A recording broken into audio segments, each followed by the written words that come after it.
What's up, world? Welcome to the Positive Truth, uplifting and positive news for a more progressive society. Tim, what are we trying to bring?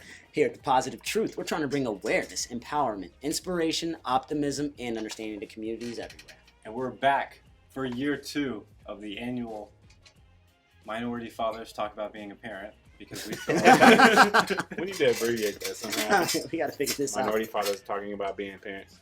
being fathers, yeah. Mm-hmm. We The did- Minority Report. out. Bars. Dadcast. With super producer JoJo, because he has kids and I don't, and Tim has kids. Kid. Well, Kevin's kind of my son. We feel like this is important because there's not a lot of positive minority male father figures, especially if you talk to the majority white community in America. They feel like there's none around most of the time, even though there's tons of minority fathers doing great things. And they talk about being a parent, what that means to them, what they learned in the past year, goals going forward, and all that fun stuff. So I think we should start off by you two saying how many kids you have and how old they are.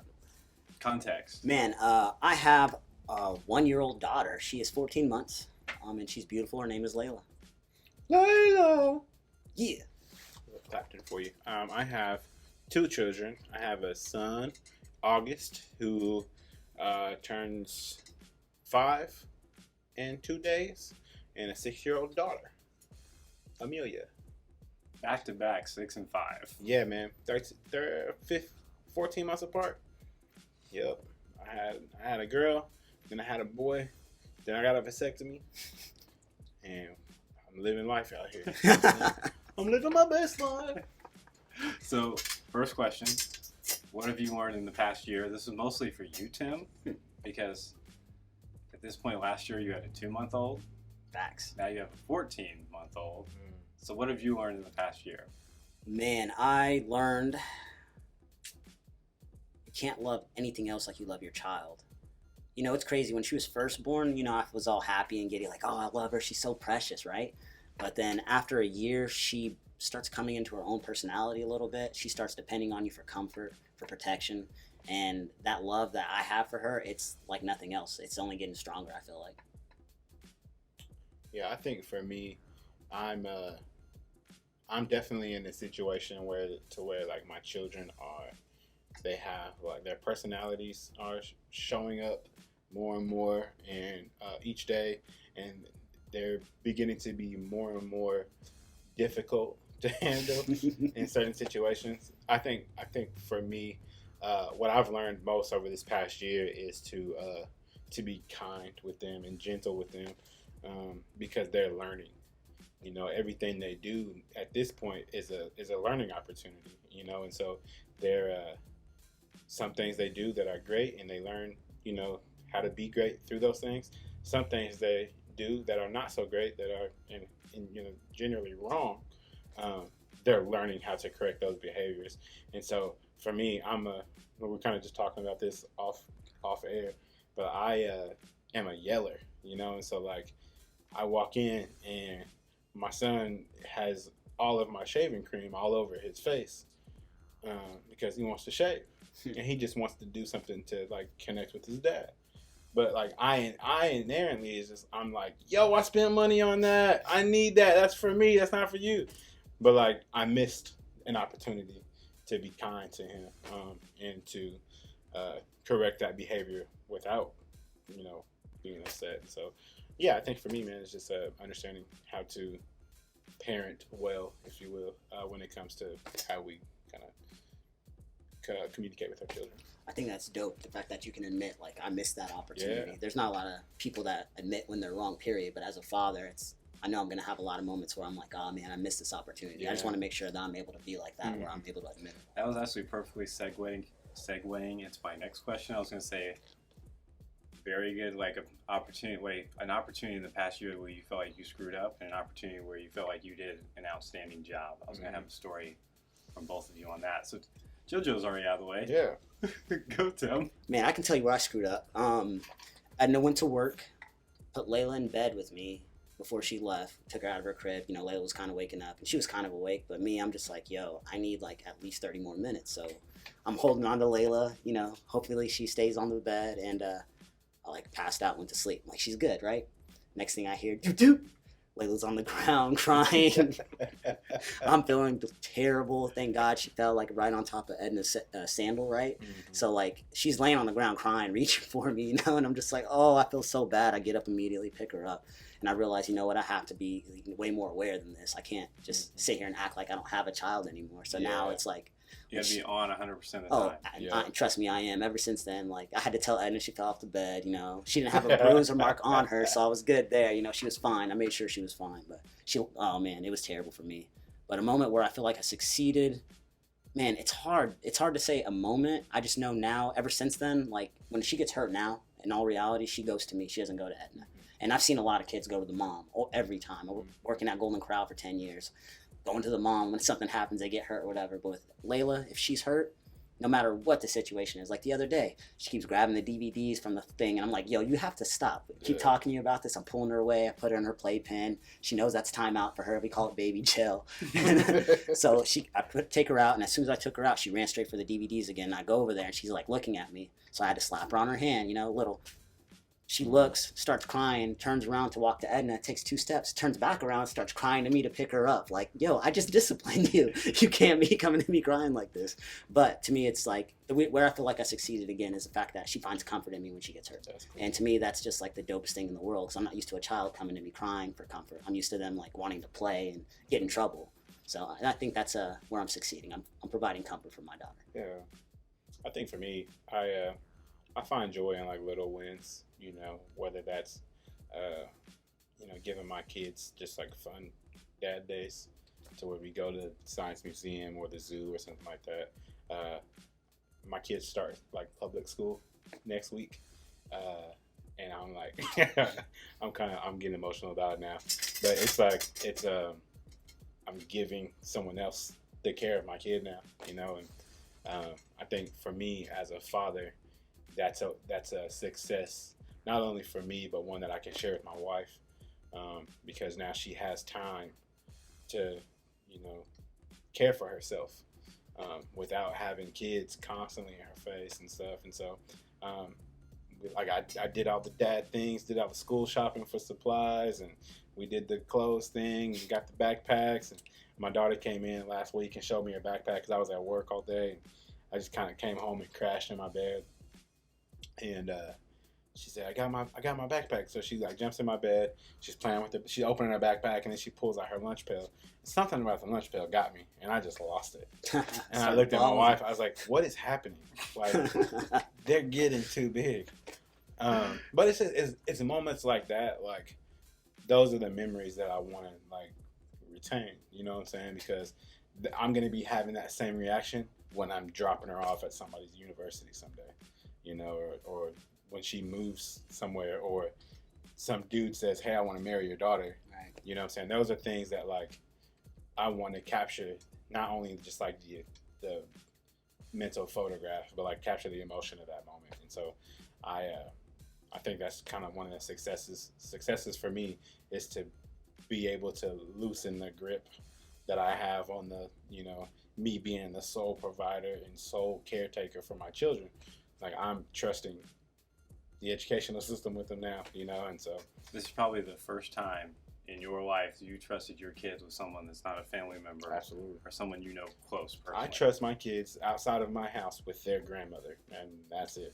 It's like my kids have never stayed away from my house unless they're at their grandmother's house. I feel that. You know? That's exactly they ain't, so like, not even go with my parents. They don't even go with my parents. They go with my wife's parents. I feel that. You know what I'm saying? But that's what I'm saying. That's got to be a big step for you. Absolutely. Both. Yeah. And them. Yeah. Did you tell them anything to prepare them, like public school, dealing with kids? Yeah. We got, like, we're kind of like in a really good position with the school that we're at, with the teachers that we have. Like, my kids have friends that live on our street that will go to the same school as them, and my daughter's like, her best friend that lives on our street is in her class. And like, my wife just texted me a little bit ago and told me that, like, the teacher is going to sit them together to kind of help Amelia transition into what public school looks like. From homeschool to public school, right? But yeah, we've kind of talked to them about, you know, bullies and how to handle situations. Can I ask what you said? Oh, I just So there might be people that, you know, have a hard time with being themselves, and they take that out on other people, and they might not necessarily take it out on you, but you know, you if you see somebody being mean, like you need to tell a teacher, you know, talk to a teacher, um, you know, or they're not old enough for me to say go stop it yourself. Um, but yeah, I think that they have to realize that their mommy and daddy aren't going to be able to get to help them with situations that we're not around for, you know. And so to kind of help gain trust in that teacher or in those teachers in general, um, we have to let them know like these people like care about you, and they want to see, you know, you do great things. And if you have any questions about anything, or you're something, you see something wrong, or you feel a certain way, like they're there to listen to that stuff. And so um, I think a lot of that also comes with just getting in there and getting after it, you know. And so like I didn't have anybody prepare me for public school. I was always a public school kid, Right. you know. And so like I didn't know any different, and like the streets raised me when it comes to school. So I just got in there and dealt with it. But we made the decision to be emotionally careful with our kids, so they don't have to suppress any emotions that come back to haunt them when they're in their 20s. And so that's kind of what we're just like, man, we want you to be able to express how you feel, no matter how you feel, you know, and no feeling that you have is the wrong feeling to have, you know. And so that's kind of where we're leading them as far as it pertains to getting out there and seeing 100+ kids, you know, everywhere you look. It's definitely going to be a new sensory load for them, but I think they're pretty cool. About that. So we just spent however long on like preparing your kids for public schools. I don't remember my parents telling me anything about that. Yeah, I was thinking that while you were speaking, I was like, yo, I just remember getting dropped off. yeah, But like I can barely remember my first day. I remember getting out the car for the first time and then like walking past the fence that seemed so high when it was really like this high. But that's like all I remember. yeah. I don't remember being scared or anything. I remember going from kindergarten to first grade and being like, am I smart enough for first grade? Mm-hmm. But I don't. That's like the only public school fear I guess I ever had. But as when you're a parent, Yeah, it's a yeah. I think what I do is like any like kind of momentous step in their life.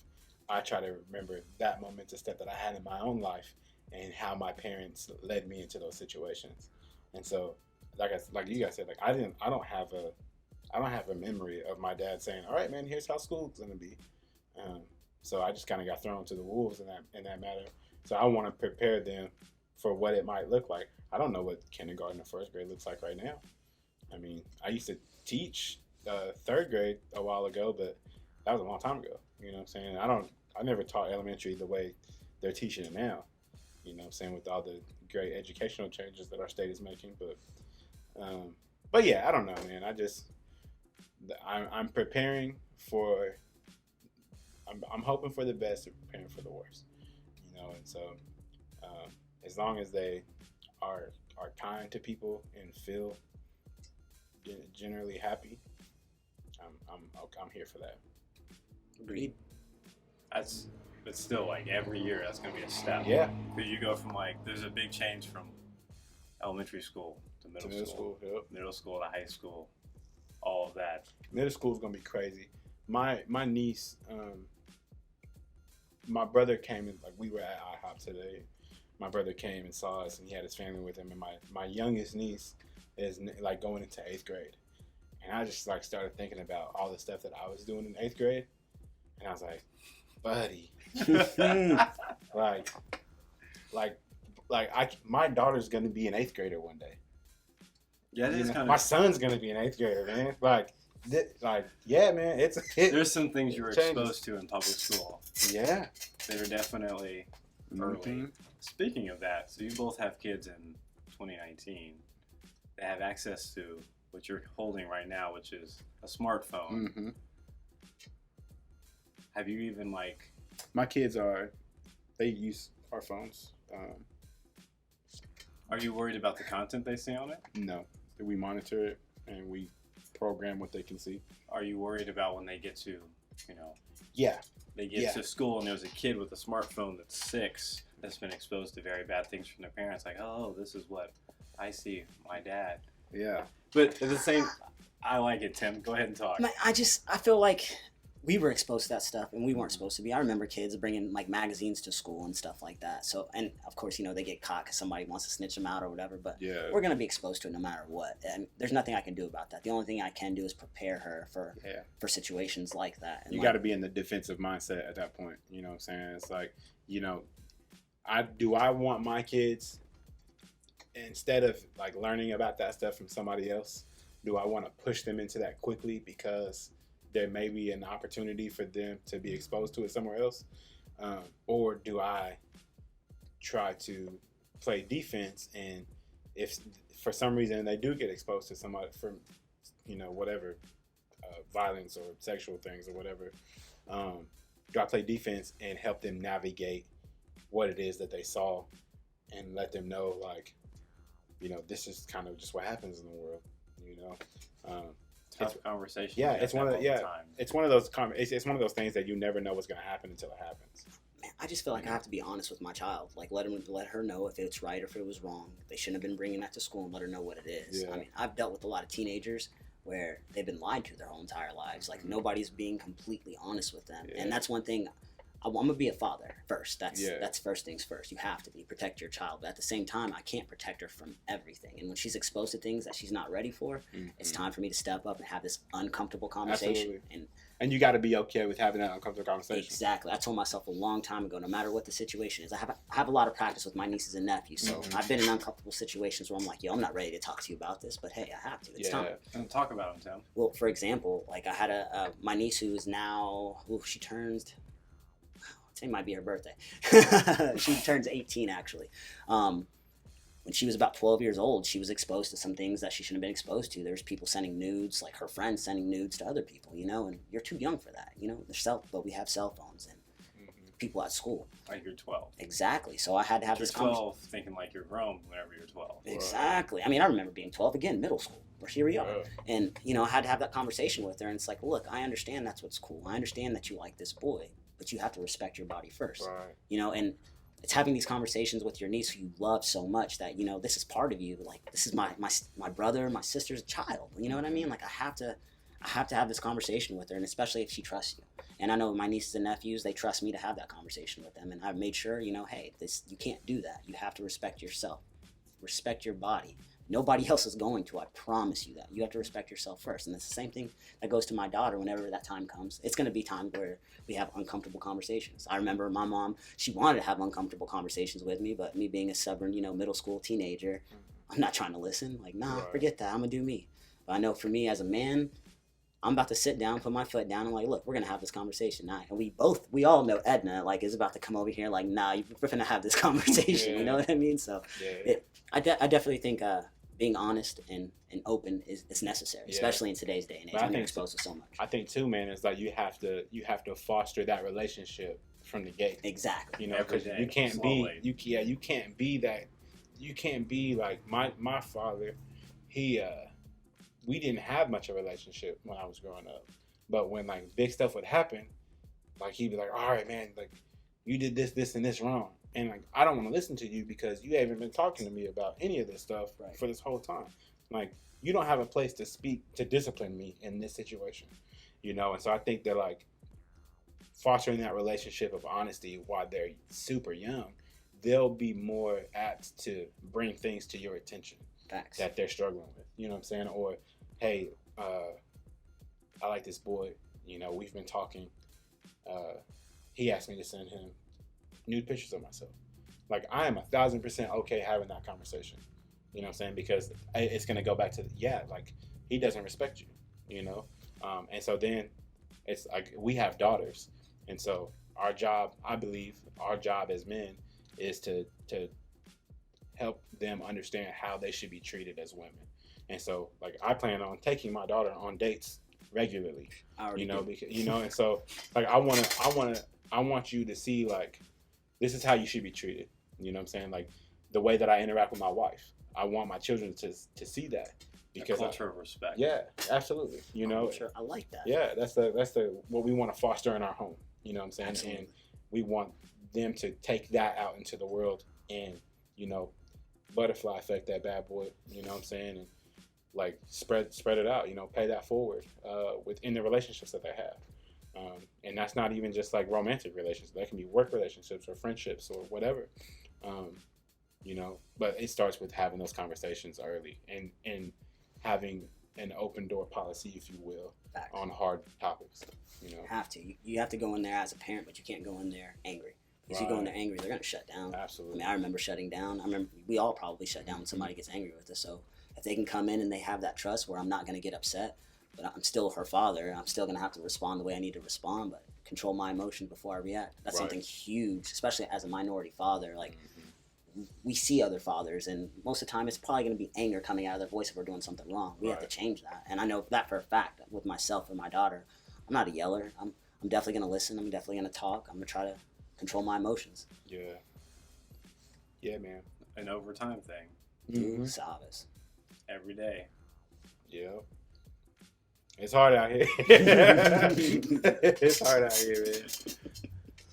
Maybe. So do you all have any goals? So you're going to have an 8 and a 7-year-old this time next year. Mm-hmm. You're going to have a 2-year-old. What goal do you have for the next year that, I guess, just like a single goal that we can ask this time next year? I think for me, I think tangibly, I want to like spend quality time with each of my children individually once a week. What do you to have just like dad and son time or daddy daughter time, so where it's not just all we're going to the zoo, you know what I'm saying? Right. Like, because that's cool and all, but it doesn't seem like intentional as far as like one-on-one connections go. And so I want to be able to regularly schedule times on my calendar that I can't deviate from, and spend that quality time with them. How long do you think the quality time should be?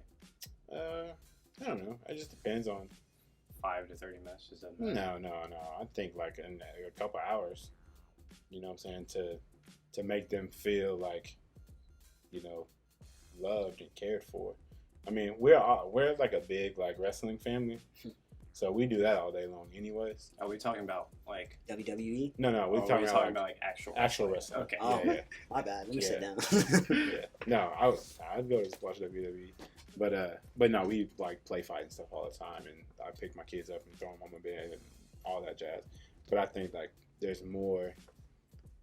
So I am prone to being emotionally unavailable, and so that's what I'm working on for myself.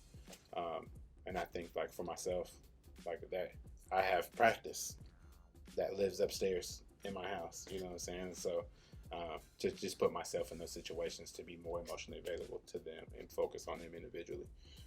So yeah, as far as my goals as a parent, that's my plan for success. I'm gonna ask you that question next August. Yeah, man.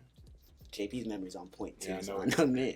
Honestly, it's tough. Even listening to JoJo, I was thinking like I'll piggyback off of his, but in all reality, man, it's hard to set a goal because I feel like already I'm doing everything I possibly can. Like I spend the daddy-daughter time for Valentine's Day. I know Edna was at work, so I'm like, yo, I'm about to take my daughter on a date. Let's do this, you know? So I would love to schedule time with her at least once a week, once a month or something where it's just me and her.